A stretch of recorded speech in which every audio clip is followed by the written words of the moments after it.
Now, the obvious story of the year is the election, but the story post-election has been the explosion in support for One Nation. Now, you've got to admire that Pauline Hanson, a political figure who has been around for the best part of 30 years, is now starting to have at the federal stage, which previously she had in Queensland, an absolute resurgence. So much so that people who are former Deputy Prime Ministers are willing to leave their party to join, to continue in the federal parliament, firstly as a One Nation MP in the lower house and then potentially into the Senate, depending on whether the people of New South Wales will vote for him. But then, of course, there were moments that supposedly were going to end all of the surge in support that has happened since the last election, including the moment in a burqa. Remember the outrage about that? This was the beginning of the end before the beginning had even started of a surge for One Nation. It is the middle finger to people of faith. Is to be this disrespectful. But racism should not be the choice of the Senate. Well, guess what? Kind of all the right people were pissed off, and that is why they are up again when it comes to the opinion polls. Latest one, this one comes via the Turnbull Times. They know they wrote about it there in the headline at news.com.au.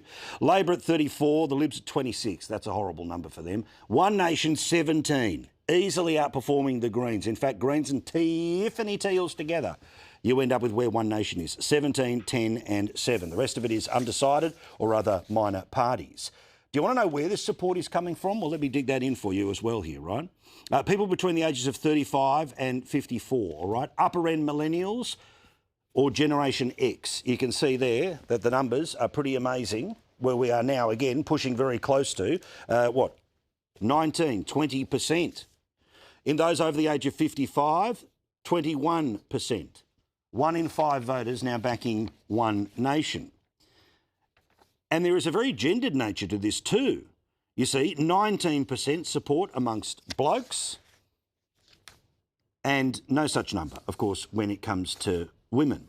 What's really interesting about this is that it confirms what we have told you before in other polling done by our mate Kos Samaras, which is that Generation X men, put simply between their 40s and 60s, or if you want to try to draw another demographic, say between 35 and 55, that it is blokes that are the ones that are moving towards One Nation.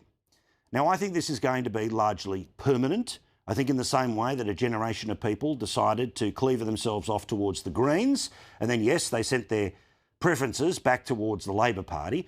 And once that becomes a regular source, then it doesn't really matter what the primary vote is of the Liberal Party. You will know that most of the preferences will come in from One Nation. Now, obviously, at this stage, if that takes place, you still have, rather than 55-45, according to a news poll, it is more like 43 and 57 in favour of the Labor and the Greens and the Teals at the moment. So the overall right-wing pie has shrunk, but how it's being divvied up is really fascinating to see. Again, surprise, surprise, a group of people, and particularly blokes of a certain age group who have been hectored at, yelled at, told that everything that they think is toxic and evil, are amongst those that have made the big change to a party that likes to laugh at the political establishment. Have a look at those cartoons, that at times middle fingers the political establishment, and yes, sometimes even says publicly what some don't even have the courage to read in some of their private messaging groups. So there is a change, it is happening, and in the same way that women 35 to 55 walked away from the Liberal Party, blokes between, say, 45 to 55, or maybe even spin it down 35, 55. If you have neither of those people supporting you, you are, of course, in the world of trouble. But that is hardly breaking news this Wednesday night. Same poll, and interesting to note here how people have felt about their country, but also how they felt about Australia this year. Now, sometimes these polls deeply frustrate me because they don't match at all what happens in the news, what happens in our politics, and what happens when it comes to the common sense of the people that we are around. But of people who had their expectations of what this year was going to be like, 40% apparently told the Turnbull Times the year ended up being worse than they expected. The year basically as planned, 31%. And apparently, a quarter of people had a better year than they expected. So again, who knows? But let's just take the 31% that were like, yeah, kind of went the way that I thought. You split it down the middle. Again, you end up in a scenario where more than half had a negative view about the past 12 months. But then let's span it out to the past 3 years. Now, again, these numbers do not tell you that the government that has been handsomely re-elected is flying as high in the polls as they are, but they are. Only 26% of people say they're better off than they were 3 years ago. 42% of people saying they're worse off, 32% of people shrugging and saying, next question, please. Interestingly, who are the people that are worse off? 38% of Greens compared to 33% who say they're better off. 41% of coalition voters who say they are worse off than 3 years ago. But even a third of Labor supporters, and this is what matters, a third of Labor supporters say they're worse off than they were 3 years ago. Well, their team's been in power for all of that 3 years. So it makes sense that coalition people, either that their life has got worse or they feel it because it's not who they voted for. It's surprising when it comes to the Greens because, of course, their preferences go to Labor, and everyone outside of that pot, 61%, and remember, a big bulk of that is One Nation. Some of it is Tiffany Teal. Some of it is some leftovers of the Trumpeter Patriots, but still a big number, 61%. So there is some opportunity and is some growth for those who want to take on the government in the next 12 months. May they have a more successful time than they have had this year. And then there's the issue of national pride. I couldn't quite believe that when I saw this part, again, of the polling inside the Turnbull Times. Now, any and each of these I could have done a 5-minute conversation on, but I just wanted to get it all through the inbox because there's a lot to get to tonight. Australia is a better place to live than most countries. Well, extreme majority either agree or somewhat agree.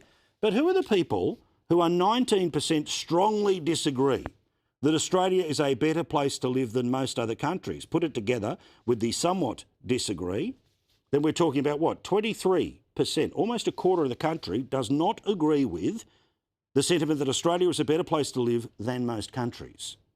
Second line, I'm proud to be Australian. 24% no. Somewhat disagree or strongly disagree. A quarter of the country unwilling to say they are proud of our country.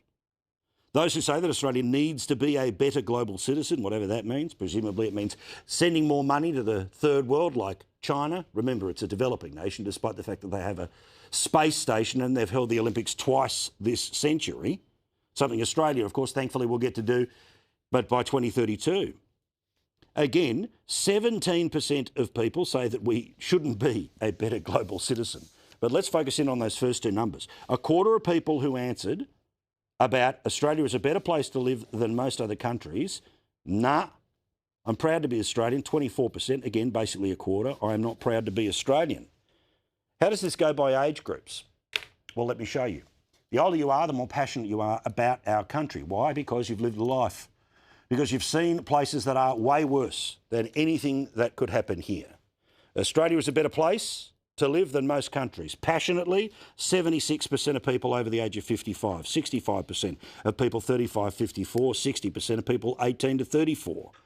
Again, 64% of younger voters are proud to be Australian. It steps up to 71%, 35 to 54 and 55 plus. Good on you. 82% are proud to be Australian. As well you should be.